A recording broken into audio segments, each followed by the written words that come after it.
When you hear that statistic from Oxfam that the poorest half of the world's population own about as much as the 85 richest people in the world, including you, of course, does that make you feel uncomfortable? Well, what makes me uncomfortable is that children die. What makes me uncomfortable is that children die.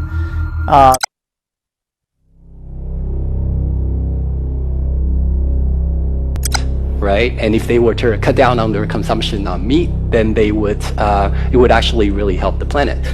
But people are not willing to give up meat. Yeah, some people will be willing to, but other people, they may be willing to, but they have a weakness of will. They say, wow, this steak is just too juicy, I can't do it. I'm one of those, by the way. So, but so here's the thought, right? So it turns out that we know a lot about, we have these intolerance to, for example, I have milk intolerance, and some people are intolerant to crayfish. So possibly we can use human engineering to make it the case that we're intolerant to certain kinds of meat, to certain kinds of bovine proteins. And there's actually analogs of this in life. There's this thing called the Lone Star tick, where if it bites you, you will become allergic to meat. I can sort of describe the mechanism. So that's something that we can do through human engineering. We can kind of possibly address really big world problems through human engineering. The so-called global elite silent war against the general public continues. One of the most covert and malicious tactics the so-called global elite like to use is chemical and biological warfare.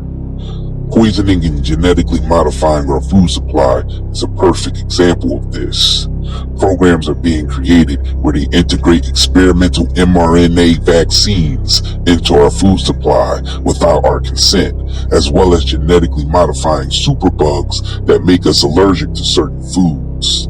This type of alteration to our food supply will create autoimmune diseases, cancers, and also famines once the general public becomes aware of this monstrosity.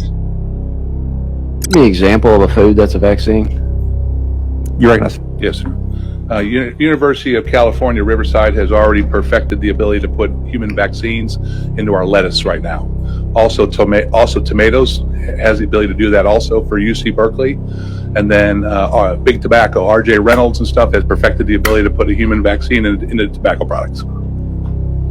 Chairman Clements? And is that even legal to do in the state of Tennessee, to sell those with a vaccine in them? You recognize? Well, I'm not arguing that point. What I'm saying is there is no law deeming those that when you go into a grocery store, you should know as a consumer, this head of lettuce is a head of lettuce. The head of lettuce right next to it could contain a vaccine in it. All we're saying is if it does have the vaccine in it, make sure it's listed as a pharmaceutical so people can get the proper dosage. You recognize? Thank you. Well, my question is right now, can you walk into a grocery store and there be a head of lettuce for sale that has a vaccine in it? I don't think that's allowed under state law presently. And if it is, and you have to list it as a pharmaceutical, are we going to then have Walgreens pharmacists with a refrigerated section? I mean, how's this going to play out? You recognize? Thank you. This is more of a consumer protection bill right here, is to make sure that if you're going in to buy tomatoes and there's a polio vaccine in there, that you are aware of what you're buying has a polio vaccine. The problem you have is if it's not treated as a pharmaceutical, being the size and difference between you and me, how many tomatoes do I have to eat to get the proper dosage versus how many tomatoes that you have to eat? And if you eat too many, do you get a overdose? If you eat too less, like we had in the cattle industry with aeromycin, we weren't dosing our cattle properly and the horn flies were developing an immunity to it. If we don't have the proper dosage of a vaccine, it could lead to the efficacy of that drug not work anymore. Yeah, so there's basically two ways to help with cows. Cows are about 5% of global emissions, which is pretty unbelievable. Wild. And if your goal is to get to zero, you don't get to skip the cows or the steel or the cement or any of those big areas. In terms of the cows, we pursued many solutions. So one is to vaccinate the cows in a way that their gut bacteria that emit the methane, which is also called natural gas or CH4, which is the second most important greenhouse gas, you can vaccinate them and that species of bacteria isn't there. There's another way you can change what they eat, and you could either put that in their water or their feed. You can change what they eat, and you could either put that in their water or their feed. There is a drug to change the microbiome, not a vaccine, but a drug. That looks very promising. And then there's a solution where you stick a sort of a metal thing into the skin of the cow, and it actually burns the methane. This is one where I wasn't hopeful when I got started a decade ago, and now it's just a question of which solution for which country ends up being the best. Gene editing is now officially in our meat industry. Lobbyists for the cattlemen and pork associations in several states have confirmed that they will be using the mRNA COVID vaccines on their livestock. Attorney Tom Renz has been warning that there is no law requiring anyone to give informed consent for vaccine food. There are no laws requiring anyone to tell you the food you are buying has been vaxxed with the spike protein clot shot.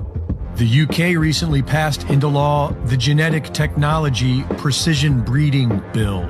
The bill amends the Environmental Protection Act of 1990 to exclude references to precision-bred organisms so far as they relate to marketing.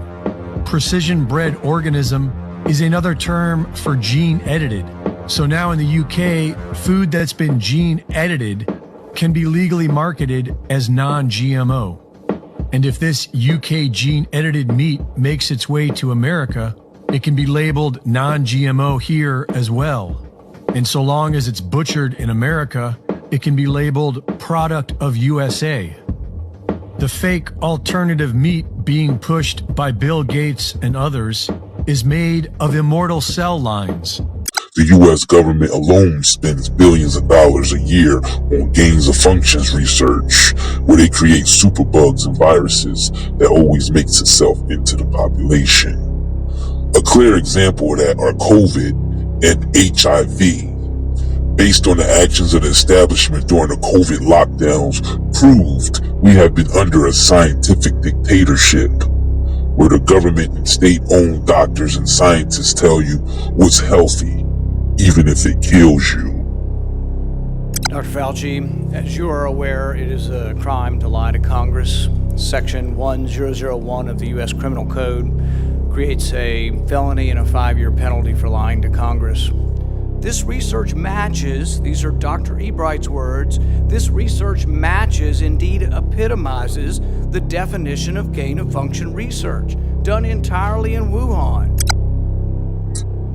It was said in a laboratory in Wuhan, China, gain-of-functions research took place, allegedly funded by Dr. Anthony Fauci with billions of U.S. tax dollars. Allegedly, Chinese scientists experimented on bats, infecting them with SARS-CoV-19 and mutating the virus to make it transferable to humans.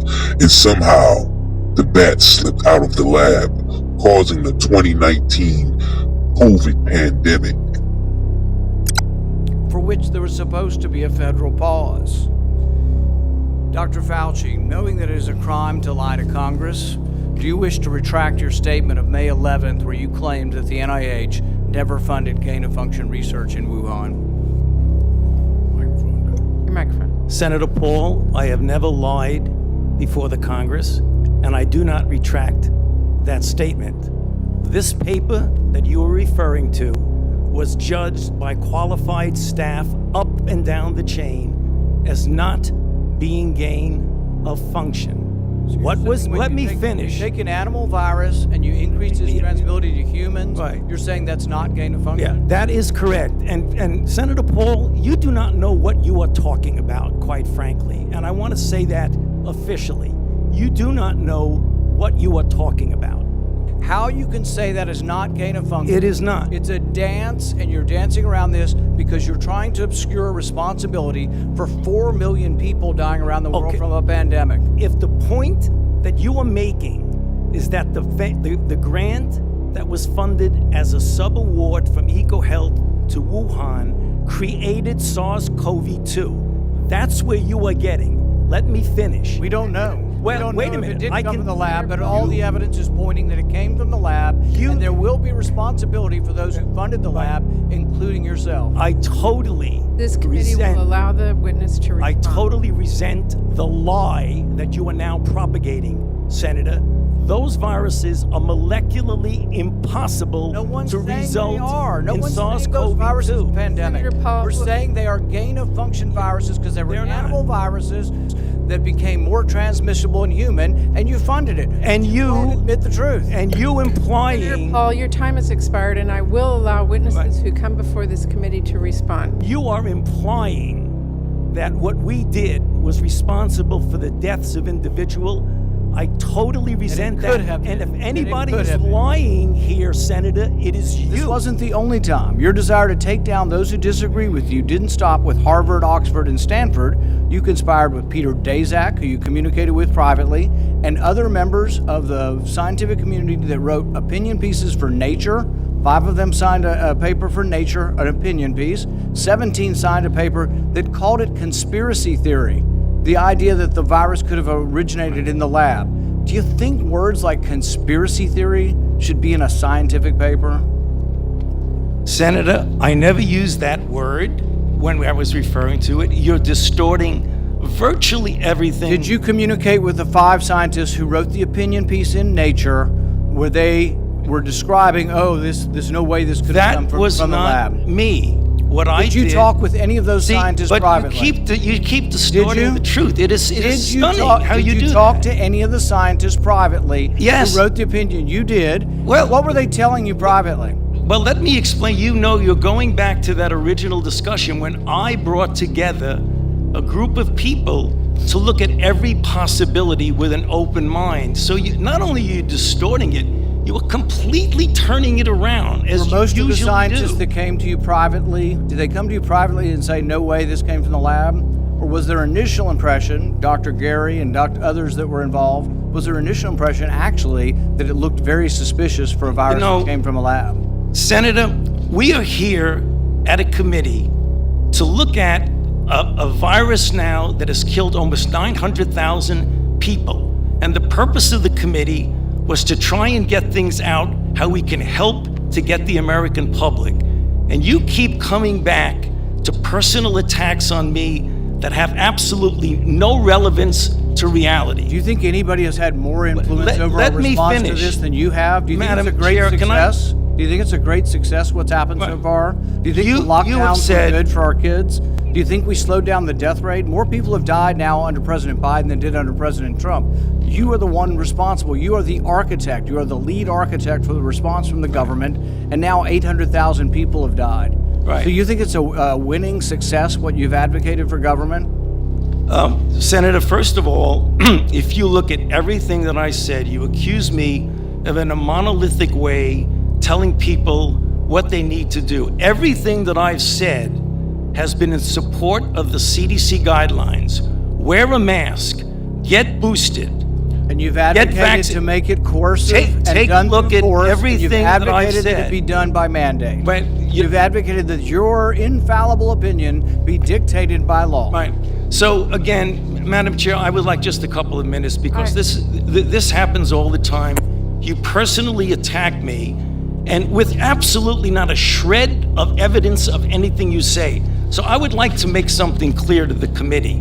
He's doing this for political reasons. What you need to do is, he said in front of this committee. You think your takedown of I three was- prominent I was epidemiologists was not political? You don't want me That to was my finish because question. you know what I'm going to say. That was the question. Were Senator, you we political will- in taking at this- down at these this three point- prominent Senator epidemiologists? Paul, if you would please, I'm going to allow Dr. Fauci to respond. We have a number of senators who would like to ask questions, and I would like him to be able to respond. Please do so. So the last time we had a committee, or the time before, he was accusing me of being responsible for the death of 4 to 5 million people, which is really irresponsible. And I say, why is he doing that? There are 2 reasons why that's really bad. The first is it distracts from what we're all trying to do here today, is get our arms around the epidemic and the pandemic that we're dealing with, not something imaginary. Number two, what happens when he gets out and accuses me of things that are completely untrue is that all of a sudden that kindles the crazies out there, and I have the threats upon my life, harassment of my family and my children with obscene phone calls because people are lying about me. Now, I guess you could say, well, that's the way it goes, I can take the hit. Well, it makes a difference because, as some of you may know, just about 3 or 4 weeks ago, on December 21st, a person was arrested who was on their way from Sacramento to Washington, D.C., at a speed stop in Iowa. And the police asked him where he was going, and he was going to Washington, D.C. to kill Dr. Fauci. And they found in his car an AR-15 and multiple magazines of ammunition. A man from California who made threats against the president and vice president of the United States. He was pulled over more than 2 years ago after driving through Omaha on his way to Washington, D.C. Brian Mastry is live in the studio with the details. Aaron, today, this California grocery store clerk pleaded guilty to threats against the president. In return, the government will drop the charge of attempting to kill the president. Kwachua Brilliant Chong will also surrender his rifle and ammunition. Now, this case goes back to December of 2021 when Chong was pulled over on I-80 in western Iowa by a Cass County Sheriff's deputy. He was weaving in and out of traffic.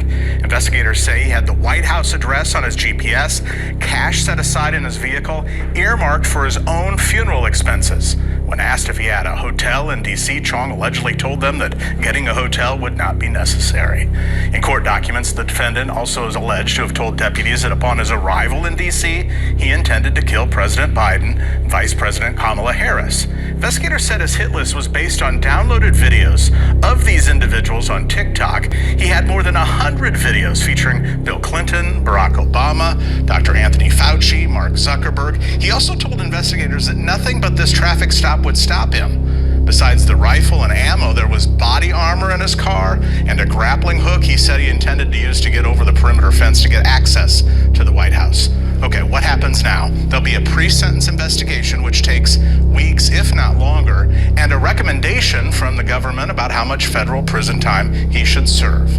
By the way, maximum sentence in this case, 5 years in prison. On your side in the studio, Brian Mastry, 6 News. Because he thinks that maybe I'm killing people. So I ask myself, why would Senator want to do this? So go to Rand Paul website and you see Fire Dr. Fauci with a little box that says contribute here. You can do $5, $10, $20, $100. So you are making a catastrophic epidemic for your political gain. So the only you have thing politically that, attacked your colleagues and in a politically reprehensible way attacked their reputations. Okay, you won't defend it. No, you won't argue it. I'm You'll just sorry, simply we're turn around the going to attack. continue this hearing. We Yeah. have a number of questions from Just other senators. one more minute, please. Well, if Dr. my- Fauci, I really appreciate your response, but we do have a number of questions from senators, and we do have a second round, and I'm being asked to make sure that everybody has their time. So thank you. Thank you very much. CBS Health Watch, sponsored by Pfizer. Anderson Cooper 360, brought to you by Pfizer.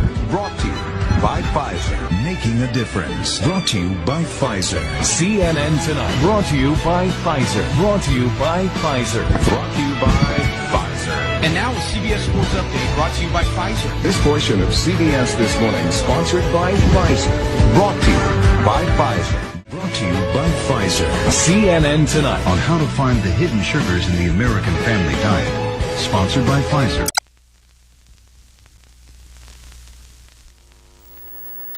Making the mRNA is really easy and really cheap, and that's the magic of this thing. But there's no doubt in the next 5 years, we just need to mess around. There's a lot of lipid nanoparticles, and some are very self-assembling. There's no inherent reason it's not thermostable, it's not cheap, and it's not scalable. And so, as over the 5 years, we fix that part of it, mature it, which is very typical, we'll be able to build factories worldwide that can make $2 vaccines with even less lead time than we've had to have here during this pandemic. And we'll use those, as you suggest. For every disease that we don't have vaccines, we will try mRNA. In fact, for HIV, we have multiple ways. One that's more of a B cell approach, one that's more of a T cell approach. You know, for malaria, we have multiple ideas. For TB, we have multiple ideas. And so to fill in the missing vaccines, we'll make a lot of our bets of the Gates Foundation and others who care about global health will be mRNA. I think this is just the beginning. So I've learned when people tell you what they're going to do, don't ignore them. Be sure what I've told you is substantially true. You must know that a claim that you must do something for your health and safety is what is called, it's an excuse, it's an ostensible reason. These people who are trying to take our lives away from us always use two things. It's always two things. They'll tell you about something using the excuse, the ostensible reason. So in this case, it'll be you have to be jabbed to protect you from marauding viruses. The real reason is I'm afraid they want to make you ill and kill you. That is the truth. It's absolutely clear. There's really only one senior institution. It's a group of people who you can see as supranational groups, from the UN, WHO, the International Panel on Climate Change, the World Economic Forum, Bilderbergs. You should see them as the same. They're different manifestations. Trilateral Commission. Keir Starmer's a member of the Trilateral Commission, the only elected British politician who's a member of this globalist group, at least that particular one. They're all founded by the same group of people. They've been running for decades to much longer than a century, and I believe they believe their destiny is to control all us little people, all us. They see us as useless eaters. Useless eaters. Where have you heard that phrase before? What happens to useless eaters, do you think? I think they believe it's their destiny, maybe their obligation, to take control of everyone, everywhere, forever, using digital means. So digital ID, digital money, geolocation, and an obligation to be injected, something like that. You don't need much more than that. The control mechanism is so frighteningly simple. A million years, I would not take the flu shot, and I'll tell you why, because this is what Cochrane and BMJ have found. People who take the flu shot are protected against that strain of flu. They're 4.4 times more likely to get a non-flu infection. And you might find, and a lot of people do, that they get the flu shot and then they get sick. They're usually not getting the flu. They're getting something that is indistinguishable from the flu, because the flu shot gives you something called pathogenic priming. It injures your immune system so that you're more likely to get a non-flu viral upper respiratory infection. In fact, the Pentagon published a story, and you can cite this, it's by Wolfe, W-O-L-F-E, in January of this year, in which they said that the flu shot not only primes you for flu, but it primes you for coronavirus. If you get, they had a placebo group and they had a vaccine group because they wanted for military readiness to see if the flu shot was prophylactic against coronavirus. What they found is actually the people who got the flu shot were 36% more likely to get coronavirus. And that's not a lone study. We found 6 other major studies that say the same thing. If you get the flu shot, you're more likely to get coronavirus. The cause of death in the United States is medical intervention. Medical intervention kills about 1 million people a year. Doctors kill over 1 million people a year, and people go to their doctor and think nothing of it. The problem with our medical doctors is that these very good people make the biggest mistake of their life, and they go to medical school. 85% of what they're taught is unscientific nonsense. And then They're cut loose on the general population to practice unscientific nonsense. The medicine we have is now so far behind the science that it is impossible to bring it up to date. We have to take the medicine we have and discard it and start over. Where did we ever get the idea that we can help a sick person if we give them poison? It's a pretty stupid system, but it makes enormous amounts of money, and the drug companies have enormous power because they have so much money.